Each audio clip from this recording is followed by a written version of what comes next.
Eu sugiro que você sente um pouquinho, presta atenção, porque nós vamos ganhar um presente agora de manhã. E é um assunto que eu acho que interessa para qualquer pessoa em qualquer idade. Eu tenho um convidado que vem tomar café da manhã comigo e tenho certeza que no final desse nosso bate-papo você vai se sentir estimulado ou estimulada a enfrentar as dificuldades que aparentemente você vê pela sua frente, né? Que porventura esteja em seu caminho e de repente você está olhando, mas não está vendo. Sabe aquela coisa de olhar e não ver? Né? Às vezes a oportunidade está na cara da gente e a gente está tão atrapalhado com o problema que a gente não consegue enxergar que aquilo é uma oportunidade. Eu vou trazer um exemplo de um empresário muito bem sucedido. Ele se tornou bilionário, não é milionário, é bilionário, mas ele começou do zero, ou melhor, começou, posso dizer assim, enquanto ele estava no vermelho, né? Ele começou o negócio dele com cheque especial, pra você ter uma ideia. E hoje ele é um dos empreendedores mais bem-sucedidos do Brasil. O nome dele, você já deve ter ouvido falar, é Flávio Augusto da Silva. E eu tenho certeza que o exemplo dele será estimulante e eu vou aproveitar para pedir muitas dicas. A história dele é impressionante. Ele nasceu numa região simples aqui de Bangu, na zona oeste do Rio de Janeiro. Seu pai era militar, a mãe era professora da rede pública. Aos 19 anos, o Flávio começou a trabalhar como vendedor de cursos de inglês. Ele usava telefone público do aeroporto, inclusive, para falar com os clientes, porque aí, quando o cliente escutava que o voo dele estava saindo, parecia que era chique, né? Tinha um barulho do aeroporto. Depois de 4 anos, ele virou diretor regional comercial da empresa que trabalhava. Ele viu aí uma oportunidade, pegou um empréstimo do cheque especial e comprou a sua própria escola de inglês. Detalhe, sem saber falar a língua. Que isso? Não sabia falar inglês até outro dia, inclusive. A empresa cresceu tanto que aos 23 anos ele conseguiu juntar o seu primeiro R$1 milhão. Caramba. O negócio não parou de valorizar, porque aos 39 anos ele já era bilionário. Bilos, Eu, hein? Ampliou os seus negócios, ele comprou um time de futebol em Orlando, nos Estados Unidos. Já escreveu 4 livros e hoje tem mais de 400 escolas de inglês por todo o país. Como você viu aí, ele é casado com uma moça linda. Foi a sua primeira namorada, por sinal. Legal. Ela tinha 15 anos, né? Que há 26 anos eles estão juntos e têm já 3 filhos. E como ele construiu a sua fortuna do zero, né? É o maior defensor do lema, né? Seja protagonista da sua própria vida e fuja do papel de vítima, né? Porque a gente tem mania, quando tá na pior, de falar, meu Deus, coitado meu Deus, de mim. Porque eu, né? É mesmo. Inclusive, eu quero saber os detalhes de como é que ele conseguiu comprar não só um time de futebol, mas um estádio de futebol. Maneiro demais. Ele conseguiu trilhar uma carreira de tanto sucesso e que eu acho que vale a pena a gente escutar o que esse cara é incrível. O que esse menino, na verdade, tem para falar, né? Flávio Augusto, por favor, bom dia. Muito bem-vindo. Obrigado por ter aceito o nosso convite. Eu sei que você... Eu que agradeço. Imagine. Um prazer estar aqui. Lindo seu estúdio, parabéns. Bonito, né? Lindo, isso aqui lindo. é a energia da gente, é Incrível. isso aqui, não é? Vontade de morar aqui. Eu moro. Olha que privilégio. Há 20 anos, né? Há 20 Espetáculo. anos. Parabéns. Bem-vindo. Oi, Flávio, bom dia. Ele é o meu papagaio ali, ó. Cara, eu sou como seu é fã você? demais, Flávio. Prazer te conhecer Prazer também. é meu pra caramba. Rapaz do céu, a sua história é incrível, é impressionante, acho que para qualquer pessoa. Você, quando levanta de manhã assim, pensa nisso, você para pensar nisso de vez em quando, né? De vez em quando eu penso sim. Não é? E é muita coisa nesses últimos 20 e poucos anos, né? São só 20 anos, né, na verdade. Ele começou essa Você tinha o quê, 19? Que você... com 19, em 1991, já vai fazer 28 anos, né? 28, 28. Quer dizer, quem vê agora Quem vê, como diz o outro, né? Quem vê as pingas que eu tomo, mas não vê os tomos que eu levo, né? Não foram 28 dias, foram 28 anos. É tempo. Você consegue se recordar do que te levou naquele primeiro momento a se meter, a pegar um empréstimo do cheque especial? Que na época eu acho que o valor não era tão alto assim do juro, né? Era baratinho, era 12% ao mês. 12%. Nossa, Caramba! Juro, era 12%. Você lembra? 12%. Como vou esquecer? E você lembra o que te levou naquele momento, né? A tomar essa atitude? Falar, vou pegar um dinheiro emprestado e vou comprar, né, o meu primeiro negócio. Então, Ana, eu lembro sim, não é? Eu hoje dou alguns conselhos para quem está começando e não é nada aconselhável você usar dinheiro de cheque especial para abrir um negócio. Não. Né? Mas no meu caso era a minha única alternativa. E eu sabia que eu ia conseguir. Eu sabia que na realidade, eu já estava trabalhando há 4 anos numa escola de Você inglês. já entendia como é que funcionava? Apesar de jovem, eu já tinha tido uma experiência muito positiva como vendedor e como depois gerente de vendas e depois diretor de vendas. Você teve um caminho Eu tive dentro um dessa caminho. empresa que você trabalhava. Exatamente. Então, conhecendo esse caminho, eu me senti seguro, apesar de ser um juros absurdo, 12% ao mês, composto, isso deve chegar quase perto de 300% ao ano. Sim. Ou seja, então eu me senti seguro para dar espaço. Poderia ter dado tudo errado, eu poderia ter ficado todo endividado. E Você não tinha teria sido uma ninguém tragédia. naquele momento para te emprestar esse dinheiro. Não tinha. Muito Minha jovem, A minha família, assim, me dá muito apoio, não é? Meus pais, mas não são pessoas que tinham condições de me emprestar um dinheiro para começar um negócio. E você entendia que você podia, com aquele dinheiro, fazer daquela escola... Você não falava inglês. Não falava inglês. E aí, eu vou só fazer um parênteses. Mesmo depois de tantas escolas de inglês que você fundou, você não aprendeu inglês. Você veio aprender inglês agora, com 30 e poucos anos. Eu fui aprender inglês 10 anos depois. Na realidade, o que acontece? Eu, como todo garoto de periferia, que vem de escola pública, que não teve acesso ao intercâmbio, acesso a poder estudar inglês, eu, na realidade, não tive a possibilidade de dominar a língua, o que é super importante hoje para as pessoas no mercado de trabalho. E aí, quando a gente foi começar, eu já tinha uma experiência na área comercial. Isso foi suficiente para a gente começar o negócio. Só que eu levei 10 anos. Porque... Pra ter tempo. Mas também o que aconteceu em 10 anos? Eu abri 100 escolas. Você abriu 100 escolas. 100 escolas. Quer dizer, você Caramba! trabalhava 10 anos. Eu Quanto trabalhava tempo por dia, assim? Umas 15 horas por dia. Viajava muito mesmo. Viajava para 3, 4 Quer dizer, cidades você por semana. contratava centenas de professores de inglês. Centenas. Eu tinha uma equipe pedagógica muito bem preparada, que a gente dedicava um orçamento importante, principalmente porque não era a área onde era a minha especialidade. Então, a gente investia bastante nisso. Não, e as suas escolas, inclusive, formavam alunos em 18 meses, que para aquela época, quando você lançou isso, era um método... É uma proposta muito nova. Absolutamente revolucionário. E deu certo porque as pessoas voltavam e formavam em 19 E as pessoas meses. conseguiam ter esse resultado, porque, na realidade, a proposta era para quem estava no mercado de trabalho e não queria ser professor de inglês. Não é? Porque, por exemplo, um médico não quer ser professor de inglês, um engenheiro, ele quer aprender a se comunicar.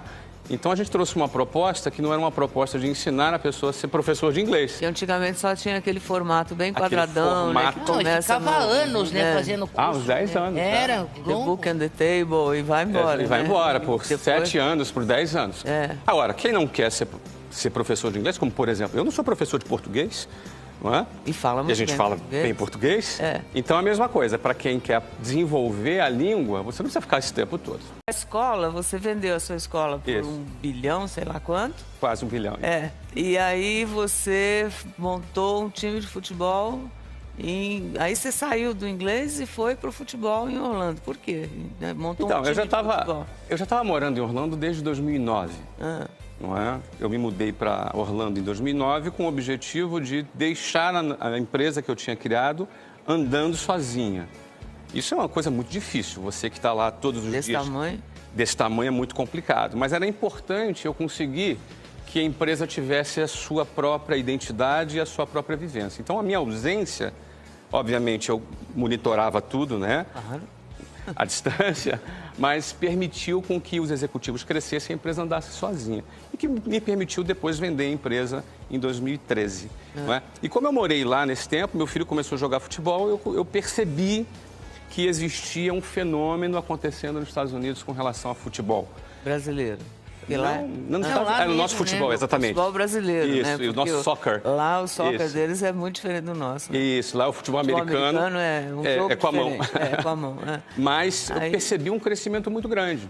E o empreendedor, ele é assim, ele é observador, ele começa a observar, aí depois ele vai atrás de dados. Eu comprei uma pesquisa muito grande e vi que realmente Aí o teu acontecia. time é Orlando City. Orlando City. Isso. E o craque brasileiro Kaká, O Kaká. encerrou a carreira dele, né? Isso. Ali no Orlando City. E a Marta, que é a nossa grande estrela Tá do lá. futebol atualmente, está no seu time lá. Tá no nosso time. Ele tem um time masculino e um time feminino. Pois é, e como é que nesse tempo, quer dizer, você estreou isso, montou um time, convenceu os jogadores brasileiros de ir para lá, foi criando história nos Estados Unidos para um futebol que a gente ama tanto. Em 2017, que foi o ano passado, quase, inaugurou um estádio próprio, né? É lindo, lindo. E o Orlando City se transformou em um dos clubes mais valiosos hoje das Américas, frente aos gigantes brasileiros aqui, né? E argentinos, mexicanos, que investem muito nisso, né? Como é que é? Eu soube que você juntou uma série de pessoas, quer dizer, você fez um grupo para acreditar que era possível construir um estádio desse, é isso? Então, o desafio de construir um estádio não é fácil. Grandes clubes mundiais, inclusive brasileiros, não conseguiram ainda ter o seu estádio. Não é? Estando nos Estados Unidos, a gente, além do meu apoio, da minha participação, eu pude abrir um projeto para brasileiros, para indianos, para chineses, para japoneses, ou seja, para estrangeiros que queriam viver nos Estados Unidos. E existe ali uma alternativa de visto para ganhar o green card. Exatamente. Quando você faz o investimento, você recebe o green card. Quer dizer, era um chamariz importante para a pessoa querer investir num negócio. Não estava muito agradável, né?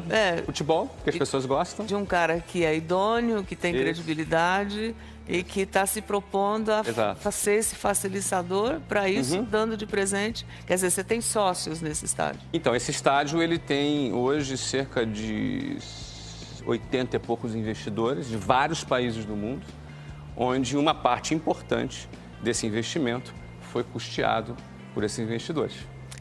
Meu filho, isso é quase um susto, olha. E aí, gente, quando ele não estava satisfeito com tudo isso, ele veio e recomprou o clube. Você ficou com saudade da escola de inglês? Olha, eu não posso negar que... Rolou um ciúminho. Olha, eu não posso negar que eu amo a empresa que eu criei. Eu sempre chamo ela de filha. Então eu dizia que a filha casou. E aí separou. E aí voltou para casa. Legal. Voltou para casa. Você tem quantas unidades hoje? Hoje são 420 filiais espalhadas no Brasil. No Brasil todo, né? Que conselho você daria agora com essa pincelada na sua história, né?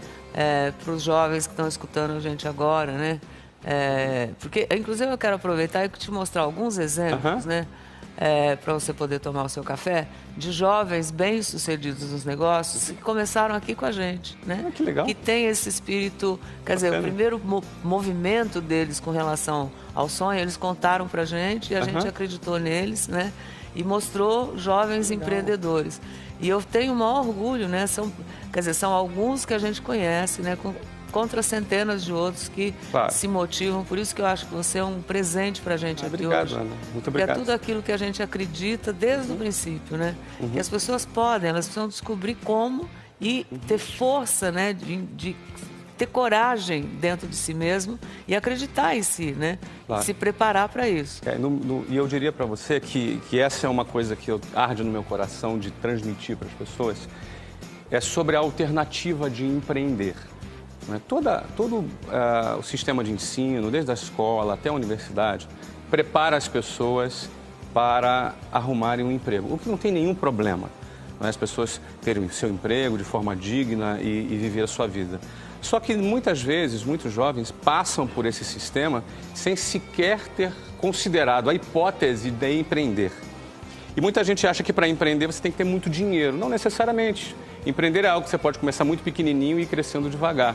Só que se você não for preparado e se você não tiver isso em mente, você nem vai considerar essa hipótese. Então, eu sempre procuro estimular as pessoas a considerarem a hipótese de empreender. Pode ser até que não empreenda, mas ao considerar a hipótese, existe uma chance. Esses meninos consideraram, quer ver? Rodou. A cena clássica é um sonho para muitas pessoas. A formatura é aquele momento de orgulho para quem pegou o canudo, também para amigos e familiares. Uma alegria só. Mas de uns tempos para cá, além de se formar, os jovens querem mesmo ter o seu próprio negócio. De acordo com uma pesquisa feita com empresários no ano passado, 30% dos entrevistados disseram que já pensavam em empreender antes de completar 18 anos. Entre os jovens de até 24 anos, esse número aumenta para 80%. E aqui no Mais Você, a gente sempre mostrou exemplos dessas jovens mentes brilhantes.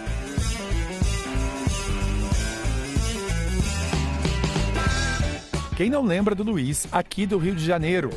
O moleque começou com 16 anos a colocar a mão na massa. Ou melhor, no brownie. Na verdade, a ideia era comer tudo sozinho no colégio.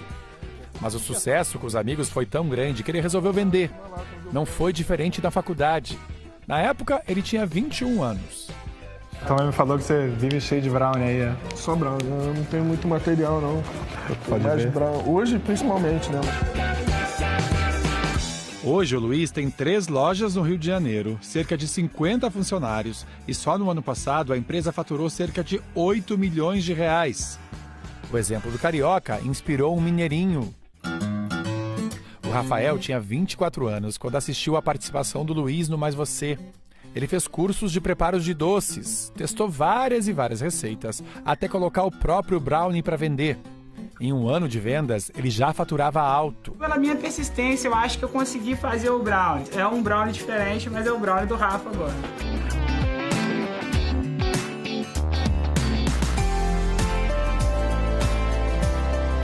De lá para cá, muita coisa mudou. O Rafa abriu a própria fábrica e uma loja. Ele negocia o brownie com grandes redes de supermercado e teve um faturamento de 3,5 milhões em 2018. A gente mostrou também a história do Bruno, que trabalhava numa loja de roupas. Aos 20 anos, ele resolveu vender sanduíche na rua e triplicou o salário. A receita para conquistar o cliente foi ficar atento a cada crítica que recebia. Confesso que no início eu não sabia como eu lavaria o tomate, o alface, a forma de secar, a consistência da maionese. O cliente mordia o sanduíche, pô, sanduíche molhado, cara. O que tá acontecendo?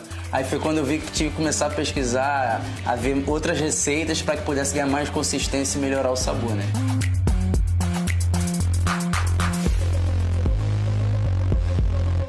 E o rapaz está crescendo aos pouquinhos. Já montou uma barraca nova, contratou 3 funcionários e o lucro dele dobrou desde que a gente mostrou a reportagem. Para engrossar esse timaço de jovens empreendedores, a ideia é do Felipe, que com 28 anos viu na necessidade da mãe uma oportunidade. Ele criou uma loja de roupas plus size para pessoas que estão acima do peso. O empreendedorismo, que a gente brinca do raiz, na verdade, não é relacionado necessariamente à tecnologia. O empreendedor, ele tenta resolver uma dor na sociedade, um problema na sociedade. E eu tinha essa dor na minha casa. A empresa do Felipe está no mercado há 2 anos e meio e já aumentou o faturamento em 300%. A marca do nosso amigo já começou a ser reconhecida. Ainda este ano, ele vai participar de eventos ligados ao empoderamento feminino.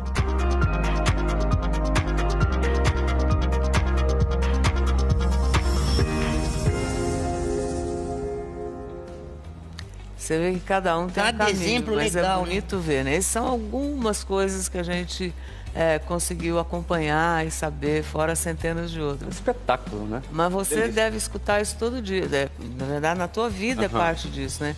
Você faz uma palestra por ano, né? Que eu soube, só uma. E essa palestra tem vaga para 4.000 pessoas. Isso. E você fala de empreendedorismo, né? E durante o ano você transmite seu conhecimento através de internet. Diz que você se dedica 1h30 por dia só para falar com essas pessoas e colocar o seu conhecimento lá e o seu incentivo. É isso? Eu procuro separar esse tempo porque é uma maneira de eu deixar para essa nova geração uma contribuição. Eu, por exemplo, quando eu vejo essa reportagem que você mostrou aqui, eu fico maravilhado com ela porque você vê que por trás do sucesso de uma pessoa, um já gerou 50 empregos, outro já gerou 3 empregos, faturou 8,5 milhões, portanto, a quantidade de impostos que ele recolheu, que de alguma forma contribui com a sociedade. Ou seja, se você for olhar hoje para o mercado, 70% dos empregos formais, eles são gerados por micro e pequenos empresários. Ou seja, o maior empregador do Brasil não são as multinacionais, não é o Estado com as empresas estatais, ou seja, o maior empregador do Brasil são os pequenos e microempresários.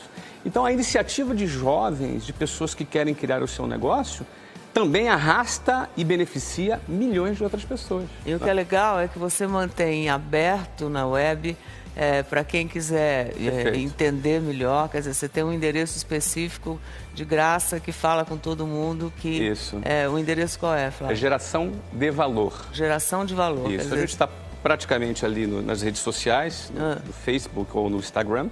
E, na realidade, são insights. A gente procura transmitir um pouquinho de incentivo, um pouquinho de orientação para as pessoas. E esse tempo, eu vou te dizer, Ana, é 1h30. Para mim é difícil de separar 1h30 todos os dias para isso. Porque nesse tempo eu não só produzo conteúdo, como eu respondo às pessoas. Mas eu vou dizer um negócio para você, me faz muito bem estar em contato com as pessoas, me mantém em contato com a realidade. Eu, inclusive, estou, assim, feliz, né, mesmo de você estar aqui, abrir seu tempo aqui pra gente. E você está lançando um novo livro, esse é o 4º livro. Esse é o 4º livro. 4º livro, uma capa instigante.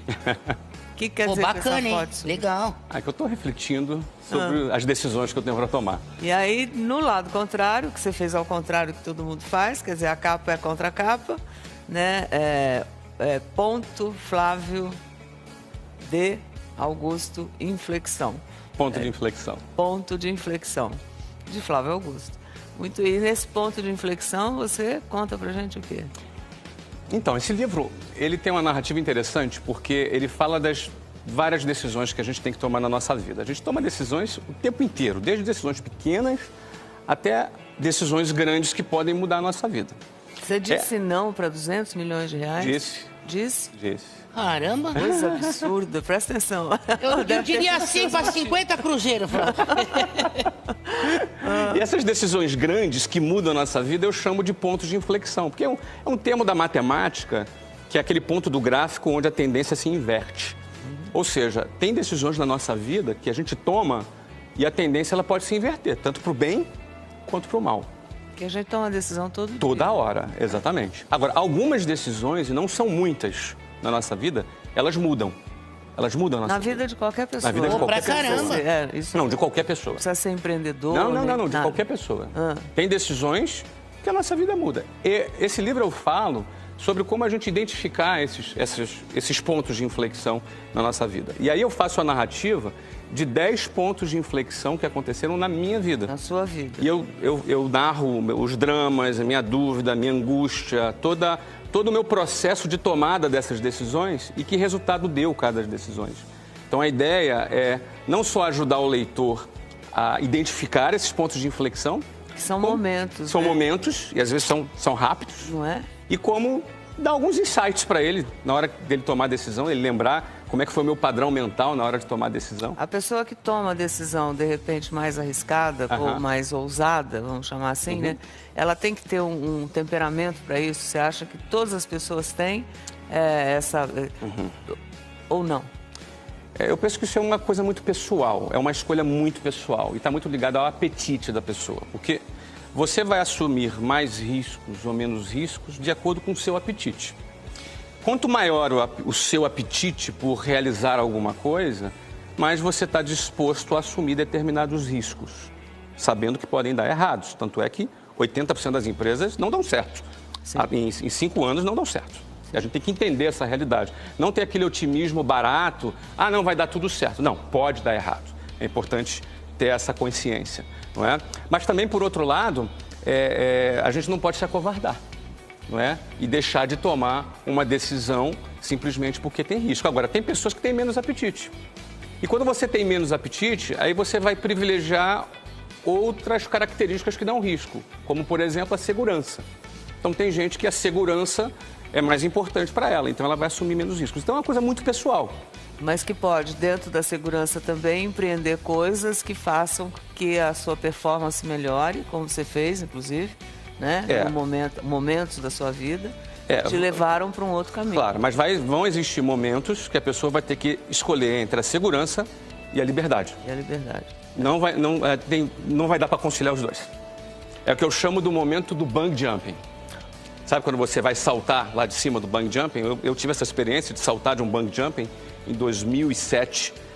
É diferente de andar de montanha-russa, né? Eu que moro em Orlando, tem muitas montanhas-russas bonitas, né? Montanha-russa, você senta lá... Sabe que vai chegar lá, né? Quando você fecha ali o negócio, você não pode mais mudar de ideia. Já era. Já foi. Agora, o bungee jumping não. É você que salta, o instrutor não te empurra. E aí, muita gente, na hora de saltar, tem medo de saltar. E eu, quando fui saltar, morri de medo de saltar. Mas foi. Eu fui. Uma vez só. Não quero mais. Não quero mais. Mas fui. Tá bom. Mas, ou seja, eu digo que o momento de algumas tomadas de decisão é como saltar de um bungee jump. Então, você vai ter que escolher entre a liberdade e a segurança. E aí, a escolha é muito pessoal. Bem pessoal mesmo.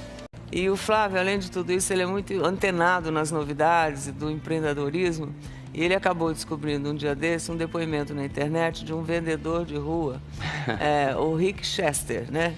Lembra, Loura, aquele cara da água mineral? Da água mineral. Para quem não viu, dá uma olhada no vídeo, né, que ele fez, incentivando todo mundo a ganhar dinheiro. Ele vendia água mineral. Hoje ele vende outras coisas, por causa dele. Rodou. Minuto do empreendedorismo. Está desempregado no Rio de Janeiro? Então faz o seguinte, arruma R$10 emprestado, vai para a Central do Brasil amanhã e compra uma mala de água mineral e meio saco de gelo. Pega tudo e vai para Copacabana, cedo. Chegando lá se vende uma água por R$4, R$5. Vamos considerar que tu vai vender tudo a R$4 e vai tomar 2 águas. São 10 águas para vender a R$4, são R$40, tu investiu 10, são 300% de lucro. Tu volta por cento, compra o isopor de 25 litros por R$18, sobram R$22. Tu vai para casa com essa grana e descansa no outro dia, vai por cento novamente. Compra 2 malas de água mineral, meio saco de gelo e vai para Copacabana novamente. Com 24 garrafas de água mineral, vamos considerar que tu vai tomar 2, sobram 22 vezes R$4, se vender tudo, são R$88, com 7 que sobrou de antes, são R$95. Em 2 dias tu teve um lucro de 850%. Aí tu volta para casa, pega R$10, paga aquele maluco que te emprestou, isso chama manter as portas abertas, é importante isso. Aí você tem ainda 750% no bolso, no outro dia vai por cento novamente aí contigo. Vender água não dá para você não? Então a crise no seu caso não está no país, está dentro de você. Pega a visão. Pois é, você viu esse vídeo um belo dia que já estava rodando nas redes e... O que acontece? Eu, quando vi o Rick, como eu sou um cara de periferia, um cara que conhece a realidade de quem pega um ônibus cheio, um ônibus lotado, eu consigo... Quando eu enxerguei esse vídeo, eu falei, esse cara tá numa situação difícil, mas olha a visão que ele tem, olha a disposição, olha a rapidez com que ele faz conta e quase que fez um business plan ali em 1 minuto de vídeo. Rápido, né? Eu achei incrível. É um cara que decidiu ter ação e não ficar reclamando e decidiu agir. E eu achei muito bacana, compartilhei na minha rede, não é? Aí explodiu. E explodiu, não é? Agora, explodiu, na minha opinião, muito pelo mérito do Rick, que ele é um cara incrível. E você hoje em dia assessora ele, quer dizer, você trouxe ele para você. Isso, a gente hoje dá todo apoio, deu todo apoio nessa transição para o Rick. Ele já fez mais de 100 palestras no Brasil, né? Ele faz palestras, né? Ele ficou encantado, entregou, enfim, mudou a história, né, do Rick. E ele aqui, enquanto passava o vídeo, falou, esse cara é o máximo, né? Legal. E o Rick, aproveitando, né? Já faz o quê? Isso, 1 ano e pouco, né? Não, isso foi em maio do ano passado. Maio do ano passado. Não tem fez uns 8, 9 meses. É recente. Bem recente, Aí a gente foi lá falar com o Rick, ele mandou um recado pra ti. Que legal. Fala, Rick. Olá, Ana Maria Braga, olá galera que está assistindo Mais Você. Quem vos fala é Rick Chester. Ana, hoje você está recebendo aí Flávio Augusto da Silva. E eu não poderia deixar de gravar um vídeo e enviar para você para dizer um pouco do impacto e da importância que tem esse cara aí na vida desse cara que aqui vos fala. Para quem não me conhece, há 343 dias atrás eu postava na internet o que ficou conhecido como o vídeo da água. Na mesma noite que eu postei esse vídeo chegou no Flávio lá em Orlando. E o Flávio postou na página dele. Foi inclusive o primeiro conteúdo não produzido pelo próprio Flávio Augusto que ele postou na página dele. E dentre as várias coisas que ele escreveu, ele disse, achem esse cara que eu preciso dar os créditos do vídeo para ele. Resultado, o mundo começou a me procurar, porque o Flávio é muito conhecido, a página dele é bem renomada, e aí eu cheguei em casa à noite, eu ainda vendia água nessa época. E aí eu cheguei da praia e respondi pro Flávio, agradecendo ele por ter postado o vídeo, e ele me respondeu me dizendo, meu parceiro, eu vou no Brasil pouquíssimas vezes no ano, e eu tô indo agora para Curitiba, eu vou mandar uma passagem para você, eu quero que você vá para Curitiba, porque eu quero conversar com você. Eu fui para Curitiba, e chegando lá em uma das sedes das empresas do Flávio, ele me disse o que tinha acontecido comigo, o que estava acontecendo e o que poderia acontecer caso eu não estivesse muito bem amparado. Me convidou para que pudéssemos fazer algumas coisas juntos, sem me prometer nada mirabolante. O Flávio é um cara que tem os pés no chão, que sempre me disse que a minha transformação dependia de mim mesmo e não de fator externo, mas me convidou para fazermos algumas coisas juntos. Eu ouvi o que o Flávio tinha para me dizer, fui para casa, conversei com meu pai, que é o meu principal mentor, e depois retornei, aceitei os convites do Flávio, e hoje eu tenho 2 grandes mentores, o José Raimundo da Silva, que é meu pai, e Flávio Augusto da Silva, que é esse cara cara que tá aí. Palestrei em todos os estados do meu Brasil, fui capa de várias revistas. Eu fui palestrar em Harvard, lancei meu livro na França, em Paris. Eu vou lançar agora no Japão, depois vou retornar para os Estados Unidos para lançar, depois vou para Londres, na Inglaterra, para lançar. Eu rodei o mundo falando com as pessoas, levantem e andem. Eu transformei a vida da minha família, eu transformei a vida da minha filha, eu transformei a minha vida e hoje eu sou responsável por contribuir na transformação de vida de milhares de pessoas nesse Brasil. Mas talvez tudo isso não teria acontecido se não fosse esse cara que está aí com vocês. Muito obrigado por tudo, Flávia. Ana Maria, parabéns por estar aí com esse gigante do nosso povo brasileiro. E ó, pega a visão. Valeu, Rick. Às vezes você quer me matar, Ana. Nossa. Ah, maneiro. É demais ver o que está acontecendo com o Rick. Pois é, o que ele Obrigado, disse lá, né? Vender água não é para você? Então, ó, não é a crise não, no seu caso. Você está dentro de você, dentro de um país, né? A crise não está no país, está dentro de você. Então, presta atenção, né? Nisso tudo, né?